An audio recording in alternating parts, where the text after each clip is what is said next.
Hello and welcome to my channel. This is me stitching in a video of my already done hair because there was so much indecisiveness when I was doing the hair in the video when I was talking about body dysmorphia. But anyway, thank you for joining. Thank you for watching, and I hope you watch until the end of the video. And I hope you subscribe. Have a nice time and enjoy the rest of the video.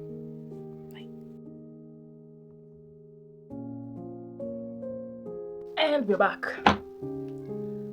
And I only have this patch left. I don't know how you can see it. I only have that patch left. Anyway, back to body dysmorphia. I was trying to rush my hair before it dries up, and I think I can make it. It's a kind of body dysmorphia that people don't talk about enough or at all. I've not had it before. The internal one. Internal body dysmorphia is like the bleeding, things like the bleeding. And for me, the bleeding is so bad and it's not normal. When you bleed for months, it's not normal. But there's almost nothing you can do about it. You can't always stay on medicine. I hate medicine. Also, I'm not stable with medicine. I'm consistent with medicine. And when your body keeps bleeding for months on end, you feel like you're in a cage and like your body has betrayed you and like sold you out despite you trying to love it, because now you can't get out of your body, you're bleeding and it's something out of your control. The depression increases, the self-loathing increases, and you have to quit work several times because who in the world is going to give you like several months of leave to bleed out to fully recover, then you come back to work. It's not like maternity leave, it's bleeding leave. And then recently I had this statement that said the government is giving out menstrual leave for women, and I was just thinking to myself, maybe I could get hired by the government. I could use those couple of months every time I bleed, and I know it's some work I'm going back to, like it would be nice. But that is not the case. So when your body starts feeling like a cage, you can't run away from yourself. You have to feel the bleeding. You have to live within it. You have to be disgusted by yourself every day. That contributes so much to body dysmorphia because you want to be someone else, to be something else, to not be this you, not this version of you, because it is still you. You're still in this body, but you just don't want to. It's like your own breath. You can't run away from it. It's like your own fart. You cannot run from it. And this is not like your fart, it'll end after a while. This is bleeding and it'll be there every day. And every time you sit down and every time people ask you, why are you sitting funny? So that I don't bleed out on your chairs. Why are you sitting funny? Because I'm cramping and I'm uncomfortable. Do you cramp every day?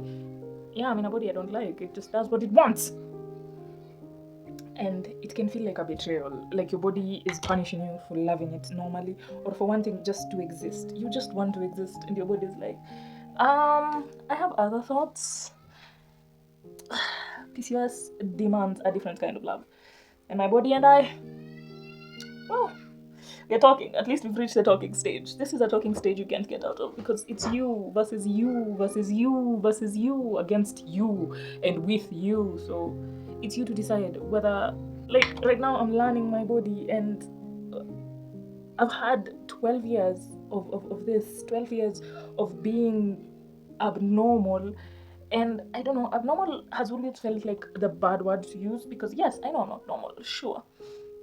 But it's like I am my own normal, I am my new normal, I am my supernatural.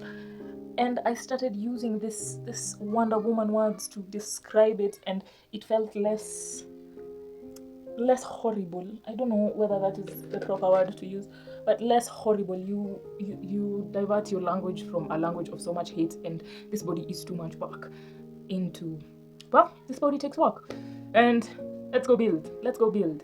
And I hate that I hated. It's like love your fate. I don't know how that thing is written in Latin or something. I once saw it in someone's bio page, and it was written like in Latin, love your fate. And this is my fate. This is my body. I am cursed or blessed with it. And I'm not going to run away from it unless I end the breath inside that body myself, and I want to stop being in that headspace.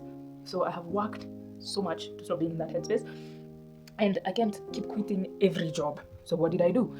Okay, I'm still looking for a job currently as we speak, but I have already accepted that I'm not staying in these jobs for long, and also accepting that I need to work on farming so much more until it can give me a livable income and I can survive on it, because it's my calling, it's my dream. I love farming, I love doing it, but I don't have a farm in Nairobi, you see. And because you do not have enough market, you can't go to the countryside, because are you bringing produce from the countryside to Nairobi? Not yet, because you're not that big yet. So I was thinking, like, I have plans around it, because I can't keep quitting every job, and I can't keep disappearing from my own life. Like, I don't even see friends, I just avoid every single thing around, and it is hectic. And every time you stop showing up, the self-loathing, it grows. The self-loathing grows. The body dysmorphia grows. The depression grows. And it becomes so bad. And you're so irritable towards others because there's no patience for them if there's none for yourself. There's no grace for them if there's none for yourself. And it becomes like a lifelong battle with yourself and with everyone else. And you become this bitter human being because your body's against you. And I got so tired of being bitter. And especially when I found farming, I was like, wait, I don't know who this person is, but I like that I've met them, and I want to be them more and more and more and more, because I was in a space that I have never been in before, in a stable space where staying with the animals was helping with my hormones, eating farm fresh foods was helping even with the weight, going to source my food in the farm was exercise to even reach there. It was exercise to carry the manure to the farm. It was that kind of exercise where this is not exercise for me, this is things I should do, this is work I should do, and I am not like carrying transport to go to like another person's job, and if I fall here, like, I'll know my limit. I'm not being called for deadlines. When I feel dizzy, I sit down, like, and the dogs come to me and we just stay and chill for a while, and then they wake up, and then I'm like, okay, that's my cue. I think they also know, and they give me like enough time to rest, and then that's my cue. Let me go back to weeding, let me go back to harvesting, let me go back to something else, let me feed the animals for their second meal that I haven't yet. And it is wholesome for me, and it is fulfilling for me, and it gives me purpose, and it gives me joy. It sparks so much joy inside me to find something. Another thing to fight body dysmorphia, find something you're really good at and you really love to do, and when you are doing it, that person who you are, try and keep that person with you so much more. And that's the kind of person I've been trying to be more and more. And when I noticed I don't have that much access to the farm, I started doing the balcony garden. I restarted the balcony garden because I still need my access to something that makes me very, very happy. Ways of fighting back. Honestly, healing doesn't come from punishment. It really doesn't. Healing doesn't come from punishment. And treat it. You might not know how to soothe a child, or to soothe a stubborn woman, or to set a privileged man's ego. But you have to learn. Because mad as you are at your body being against you, it requires so much gentleness, as if you're talking to a child. You need movement, and movement starts with, the way a child needs to be bapped. To be bapped when after they drink some milk, they need to be bapped so that the milk doesn't settle and it doesn't give them a stomach upset. After every meal, you as an adult with PCOS need to be bapped. You need to be bapped. You need to take a walk. You need to move all the food in your stomach so that it can go everywhere. Okay, I'm not saying so that's not like a scientific thing I'm saying, but it still needs to move. It needs to move, because there it sits, and then it sits, and then it sits. Lord, it sits. And then it's always showing everywhere. And that also causes problems. Like, you can look it up scientifically because there's scientific terms to it, but after eating, try and move. Especially like after supper, when you cannot, like, you can't now go out for a walk. In Kenya, we don't do that. We don't go out for walks like after supper, unless now you like feel it necessary or something, but it's very rare that you'll go out for a walk after supper. So when you eat your supper early, and then you do those movements where you put your legs up on the wall, and then you start doing, like, you're doing crunches, but you're still leaning on the wall. It's still moving your stomach, or you start moving your stomach. This one actually came back after I came back to my parents' house, and I've been trying. I've been doing a couple of exercises for mobility and core strength, but also I've been moving every time I eat something. And also, if you can, put a food journal, because yes, a lot of it is in the foods we will eat. Like you will eat, and I have a friend who apparently, because of hanging out with the rest of the world that doesn't have PCOS, sometimes it is translated in your mind as getting your ideal body weight is failing to eat, which is why I'm saying a food journal, because some people suffer from overeating, others are so scared they become anorexic, or they have eating problems where they're even scared of food. Because I have a friend who's scared of food, and you're like, food is not really the issue, it is your relationship with it. You don't even like food that much. Like food so that you like where you eat, and not just outings. Like food so that you like what you're putting into your body. I realized when I started sourdough and I was looking at, I'm putting this in my body, and I go and get bread from the shop and I'm like, I don't want to eat this. Like, bread can stay here, and I don't want to eat this. And I used to be such an avid tea drinker that my mom used to cook like 2 sufurias of tea, and I used to finish like both. I leave her 1 cup for the evening, 1 cup, and she has to cook tea again for the whole family again, and like leave another pot of tea, and I will drink it all. Milk tea, milk chai. But after learning that dairy is not all that good for you, especially like fresh milk dairy, I started moving to yogurts. And especially when you're making yogurt from like ATM milk, this, if you're Kenyan, you know ATM milk, like you buy it in the supermarket. And around here, 1 liter is like 66 bob. Actually, yeah, 1 liter is 66 bob. So let's put like 70. If you buy 3 liters, 70 by 3, 210. That's 210. And you buy that small yogurt, that's 250. 250 for 3 liters of yogurt. You see, and it's not every time that you're buying the small yogurt for culture. You can actually like use the remaining of your last yogurt, and you just drink a little a day, especially like in the morning you wake up and you need a protein, and you're like, we're so used to tea and bread. Okay, which is something I will discuss in another video. We need to break down Kenyan habits that do not support PCOS, but they're such normal habits we don't even notice them happening. Like, did you eat a lot? No. But did you wake up and drink milk tea and sugar and bread with Blue Band? Yes. That could be an issue, because you fresh yeasted bread, you know what that still does to you? Fresh dairy milk, you know what that does to you? You know, like, it's a lot of lifestyle changes that we don't even realize, because our normal lives look healthy and underindulgent, and then you think that is all it takes.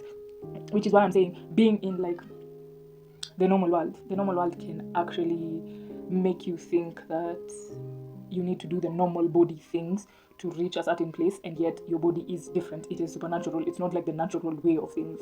And for it to even resemble something natural, you have to do some supernatural things with it so it can bring it down to natural. You know, it's like a top, like a notch higher.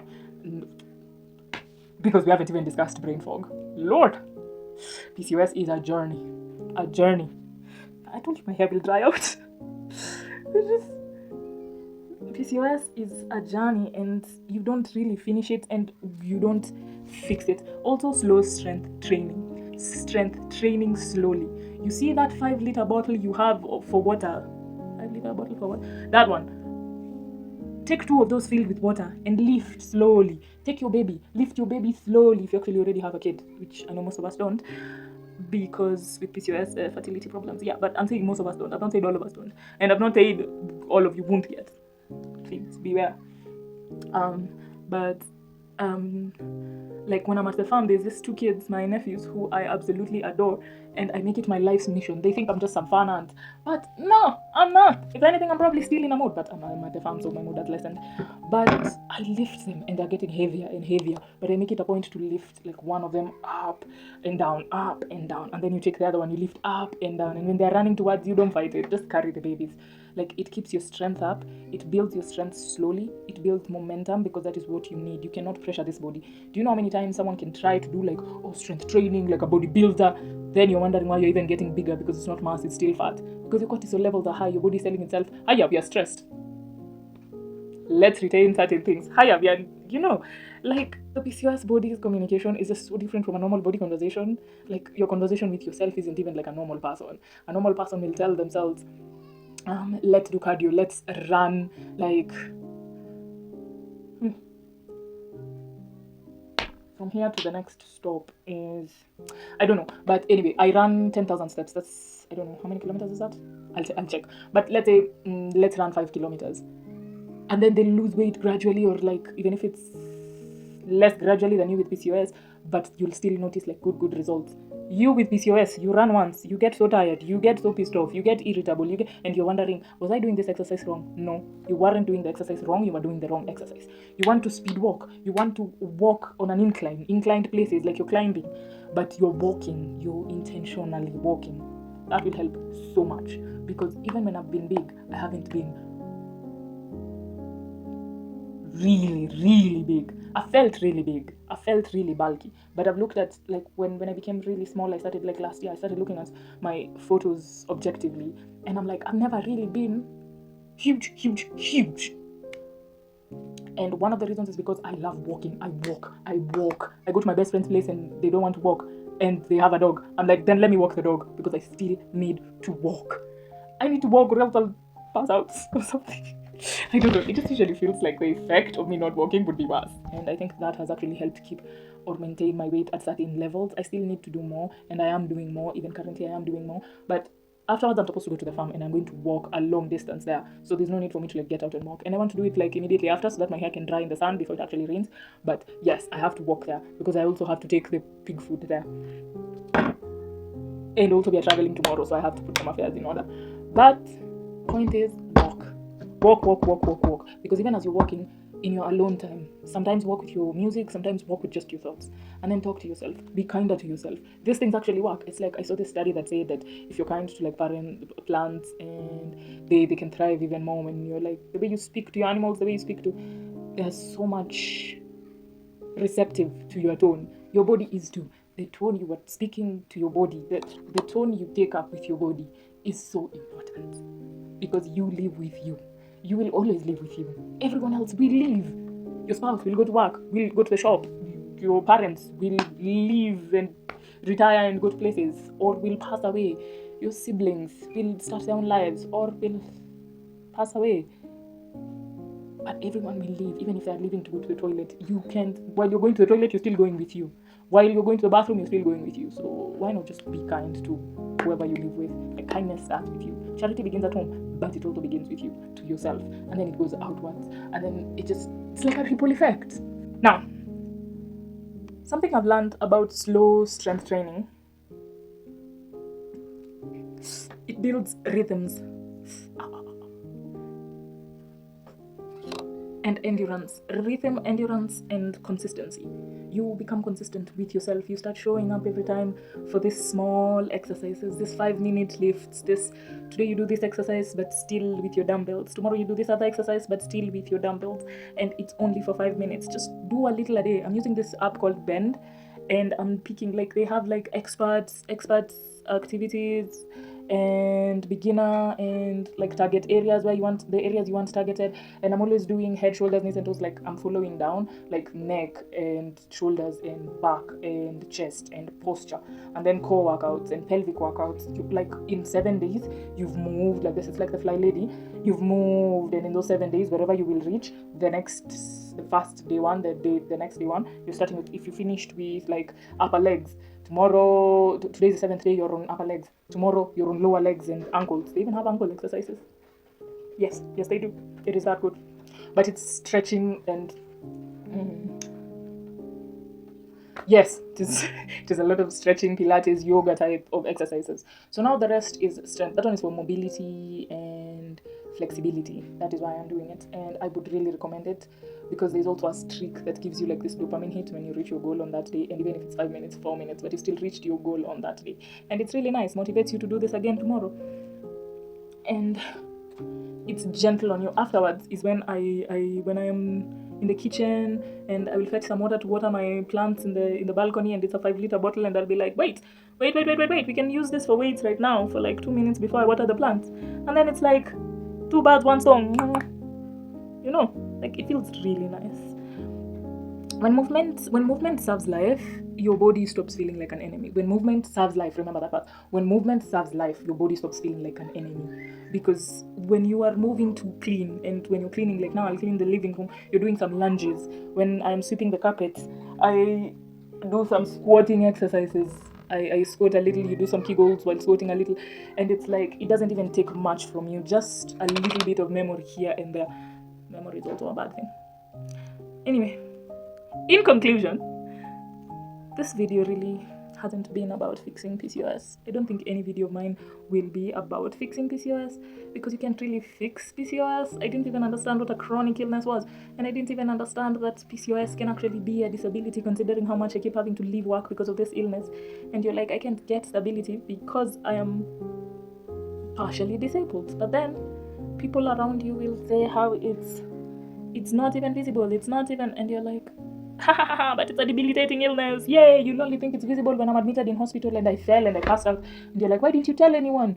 I've always been trying to tell people. You all just say because it's not visible, it's not there. Cognitive dissonance begins to hit there, like, no, wait, you mean you can be ill without actually showing? You mean you can be getting fatter and that means you're ill? Yes! Anyway, my point, oh my god, in like 15-20 minutes, I had already done half my head. And in the several minutes I have been here talking, I have done less than like, I don't know, 5 or 6 logs.